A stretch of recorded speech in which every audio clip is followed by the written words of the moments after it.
Terbongkar, inilah 5 fakta rancangan kapal induk Indonesia yang bakal bikin As gigit jari.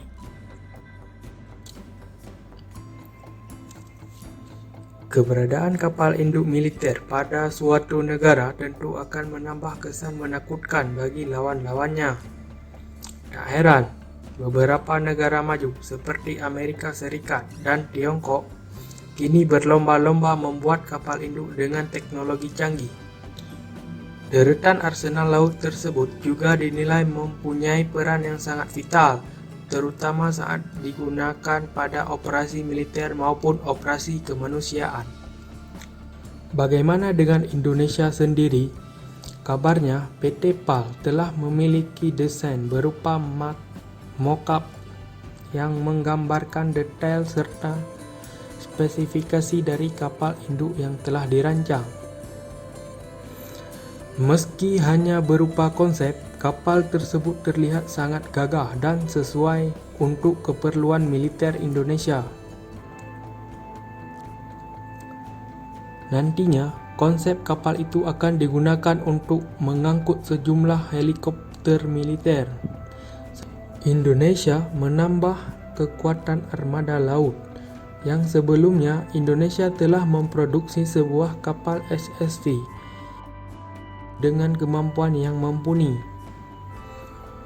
Kapal perang yang mempunyai panjang 123 meter dan lebar 21,8 meter tersebut mampu mengangkut 121 kru kapal dan 500 prajurit.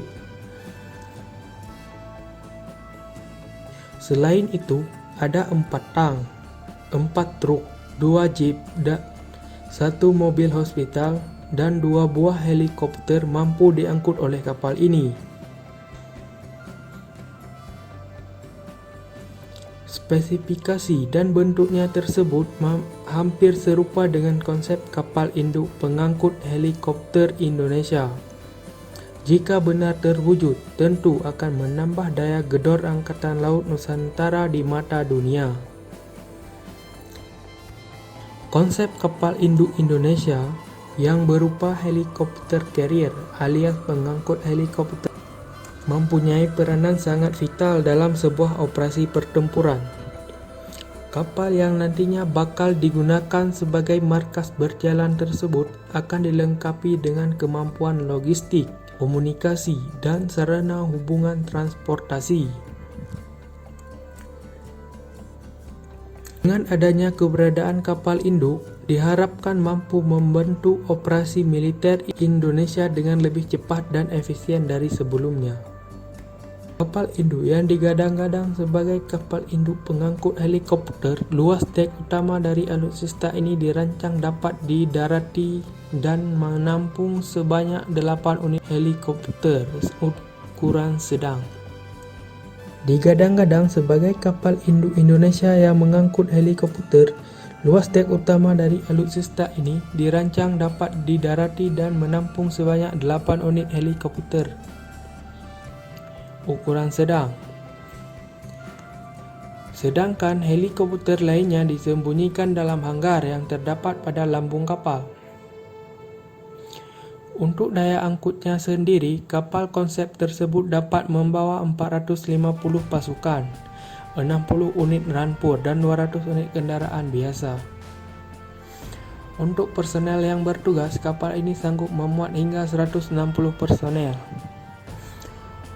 Jika rancangan kapal induk tersebut terrealisasi, bukan hal yang mustahil bagi Indonesia untuk membangun alutsista lautnya secara mandiri. PT PAL selaku pemilik konsep telah memiliki fasilitas apung yang masing-masing berkapasitas 50.000 ton. Selain itu, kapal konsep tersebut bisa dirancang dengan cepat menggunakan basis lambung kapal kargo Star 50 buatan PT PAL yang terbukti sukses di pasaran internasional. Kapal kargo Star 50 yang menganut sistem double skin bulk carrier ini mempunyai bobot mati 50.000 ton. Cukup sepadan untuk digunakan sebagai embrio dari kapal induk angkutan militer. Indonesia juga merancang konsep kapal induk terbesar di dunia. Selain alutsista seperti konsep landing helikopter platform, Indonesia juga merancang sebuah kapal induk militer yang dinamakan KRI Nusantara. Nantinya, kapal induk tersebut digadang-gadang akan menjadi yang terbesar di dunia, menggunakan penggerak berupa nuklir. Blueprint kapal induk ini mampu mengangkut 8.000 pasukan dan 100 pesawat. Dengan kekuatan sebesar ini, KRI Nusantara dapat melancarkan serangan bertubi-tubi ke kantong-kantong pertahanan musuh secara masif.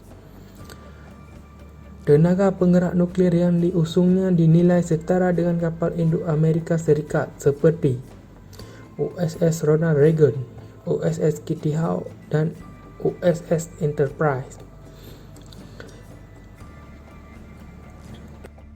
Meski belum sepenuhnya tergarap dengan baik, konsep kapal induk yang dirancang oleh PT PAL tersebut telah menunjukkan kemajuan teknologi militer dari bangsa Indonesia, khususnya di bidang kelautan.